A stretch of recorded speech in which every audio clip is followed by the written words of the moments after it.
हाँ जी बच्चों, पिछले वीडियो ਲੈਕਚਰ 'ਚ ਆਪਾਂ ਪੜਿਆ concept of centre of mass. ਤੋ ਅੱਜ ਦਾ ਜਿਹੜਾ ਟੌਪਿਕ ਹੈ linear momentum of a system of particles and particles ਦਾ ਲੀਨੀਅਰ ਮੋਮੈਂਟਮ। ਉਸ ਤੋਂ ਪਹਿਲਾਂ ਇੱਕ ਜਿਹੜਾ ਸੈਂਟਰ ਆਫ ਮਾਸ ਦਾ ਛੋਟਾ ਜਿਹਾ ਕਨਸੈਪਟ ਰਹਿ ਗਿਆ ਸੀ, ਬੁੱਕ 'ਚੋਂ ਆਪਾਂ ਕਰ ਲੈਂਦੇ ਫਟਾਫਟ। ਹੁਣ ਆ ਤੁਹਾਡੇ ਸਾਹਮਣੇ डिफरेंट बॉडीज दित्तियां ने, यूनीफॉर्म राड है, उत्थे सेंटर ऑफ मास कित्थे होएगा? राड दे बिल्कुल सेंटर च होएगा centre of mass, mid point. Means आ जिहड़ी चीज़ है ना, मीनस जे मैं पेन नूं मान ला कि पेन नूं मैं चकना है एक उंगल, पूरी बॉडी पेन नूं भी हाथ ना फड़ना, लेकिन मैं पूरी पेन नूं एक थां ते फड़ लईए कि पेन नूं सारा थां ते उसनूं अप थल उपर थले किया जा सकदा। आ किहड़ा पॉइंट है? यह है उहदा सेंटर ऑफ मास। पेन नूं मैं कित्थों फड़ लिया? Centre of mass. तो सेंटर ऑफ मास ते जे एक बार पेन फड़िया गया फिर पेन किते गिरन दे कोई चांस नहीं है। तो यह कॉन्सैप्ट है सेंटर मास। भावें कमा लो, भावें उपर कर लो ते थले कर लो, क्योंकि मैं सेंटर ऑफ मास नूं पेन तो उठाया पिया। तो राड दा बिल्कुल सेंट्रल पॉइंट हुंदा है। सर्कुलर रिंग दा, आह रिंग है, रिंग दा सेंटर ऑफ मास सेंटर च। तो कहन तो भाव है कि जरूरी नहीं है सेंटर ऑफ मास बॉडी के अंदर होए। आ बॉडी है रिंग, रिंग किनू कहने? जिवें आ कड़ा, आ मेरा कड़ा है ना, ये कड़े का सेंटर ऑफ मास कित्थे होएगा? इत्थे। ये बॉडी तो बाहर आ गया ना, बॉडी तो इत्थे इत्थे रह गई, बॉडी के बाहर वाले पासे आ गया, ठीक है। तो रिंग दे विच सेंटर ऑफ मास बॉडी तो बाहर हुंदा है। ये डिस्क है ਉਹਦੇ ਵਿੱਚ सेंटर च हो गया। ਇਹ क्यूबिकल बॉक्स ਦੇ ਵਿੱਚ इंटरसैक्शन ऑफ डायगनल्स, जिथे डायगनल्स मिलते हैं उत्थे सेंटर ऑफ मास आ गया। सिलेंडर दे विच centre of axis of the cylinder दे उत्ते है। सॉलिड स्फीयर दे विच भी सिमैट्रिकल सेंटर दे उत्ते है। एंड नैक्सट कुछ होर बॉडीज़ ने, है ना, जिवें आह ट्रायंगुलर लैमिना है, एक लैमिना मतलब प्लेन है, वो मीटिंग पॉइंट्स ऑफ मीडियंस, जिथे मैरिडियंस मीडियंस मिलते हैं। मैरिडियंस लिखा है मीडियंस, MEDIANS, मीडियंस जिथे मिलते हैं, मैरिडियंस नहीं होंगे।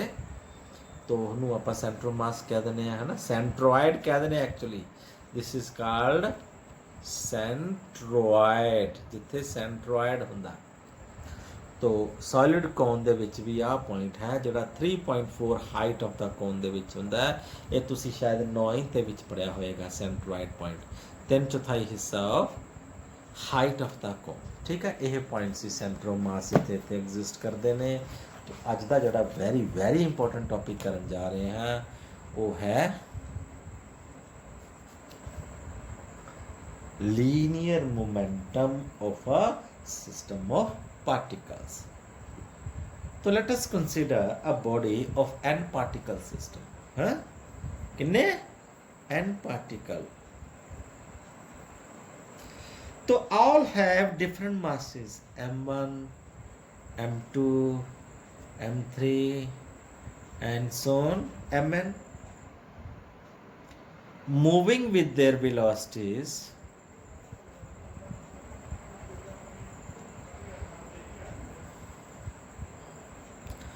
all particles are moving with different velocities, v1 vector comma v2 vector comma v3 vector and so on vn vector. So different particles moving with different velocities have different momentum.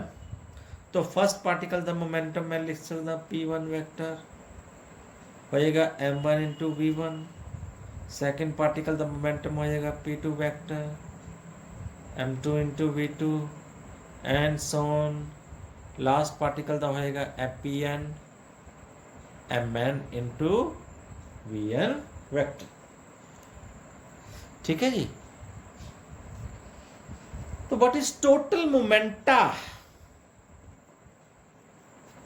Total momenta, momenta की हुंदा? Momenta, momenta is called plural of momentum. Momentum दा बहुवचन नूं असीं momenta कह दिंदे आ। मीनस momentums नहीं कहते, एस नहीं लाते इतने, मोमेंटा कह दें, MOMENTA। P capital P vector ਨੂੰ लिख सकते हैं, मीनस इंडिविजुअल मोमेंटम दे सम दे बराबर हो जाएगा, means P1 vector plus P2 vector plus P3 vector plus up to Pn vector. तो मोमेंटम्स की वैल्यूज पुट कर देने हैं, M1V1 plus M2V2 plus M3V3 up to so on Mn Vn vector। Okay, तो can I write total momenta of the system is equal to capital M into V, पैर से छोटा जा CM लिख देने। कैपिटल M क्या है? Total mass of the system,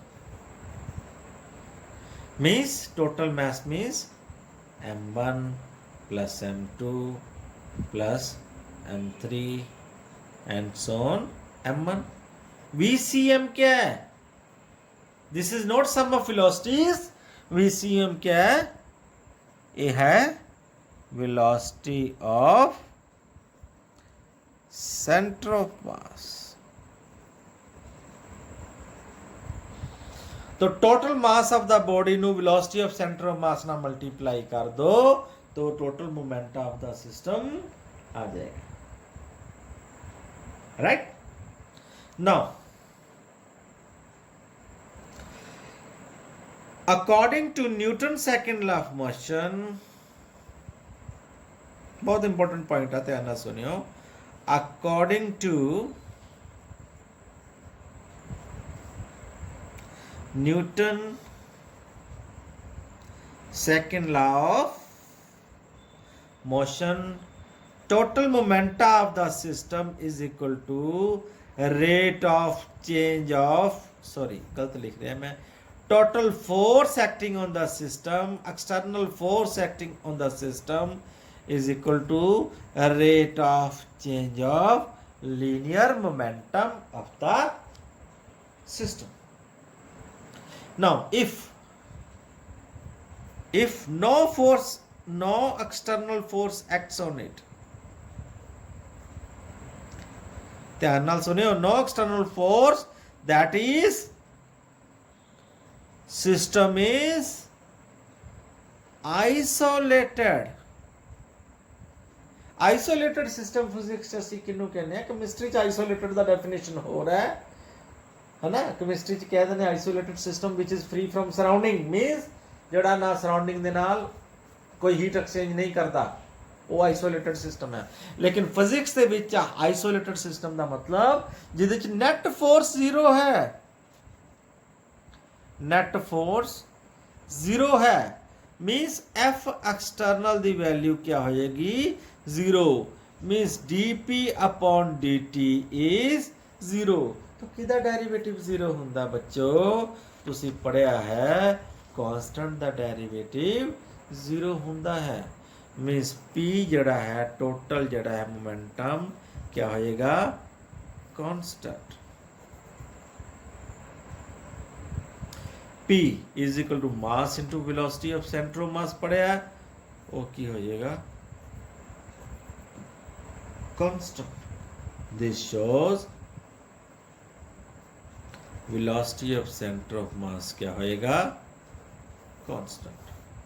Hence when no external force acts on the system, then body center of mass ਦੇ ਵਿੱਚ constant velocity ਜਿਹੜਾ center of mass है ਉਹਦਾ constant velocity ਦੇ ਨਾਲ मूव करती है। There are so many examples, मैं बुक चो कराना कुछ examples regarding this। देखो some example of the motion of the center of mass की है, आपने कुल की है एक रेडियो एक्टिव सैंपल है रेडोन।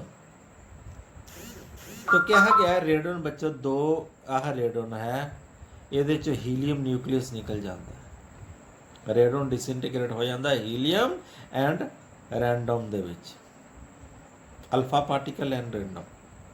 ਲੇਕਿਨ ਜਿਹੜਾ सेंट्रो मास है वो सेम डायरेक्शन से मूव करता है, वेलोसिटी ऑफ सेंट्रो मास की है कांस्टेंट रहती है। लो अगे अगली एग्जाम्पल बड़ी इंपॉर्टेंट है थोड़े वास्ते, ध्यान दोगे, बड़ी इंपॉर्टेंट एग्जाम्पल है, वो है earth and moon sun problem.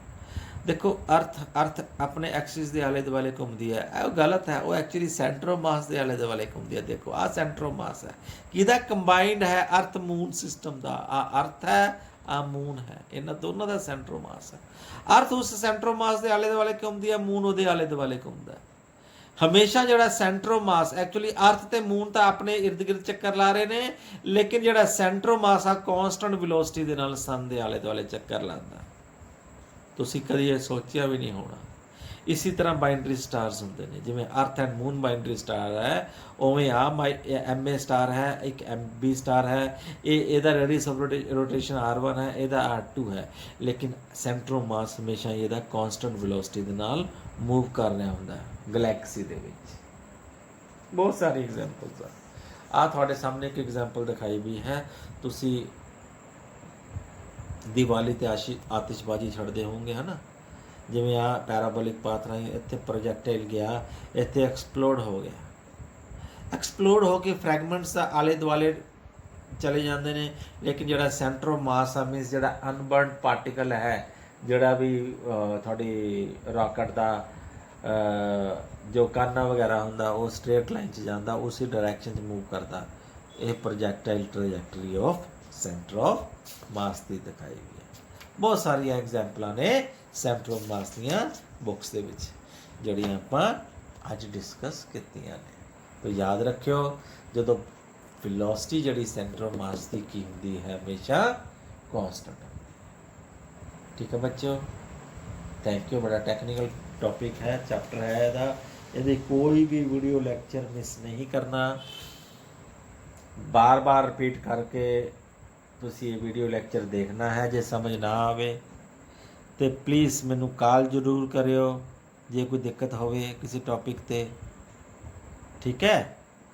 तो नहीं तो मैनू परसनली जोड़े डेट्स मैं स्कूल जाना तो मैनू परसनली मिल के भी तुसी ये टॉपिक समझ सकते हो। औखा टॉपिक है समझाना इस तरह ऑनलाइन, तो जे प्रॉब्लम हो तो मैनू परसनली मिल लो फ़ोन करके।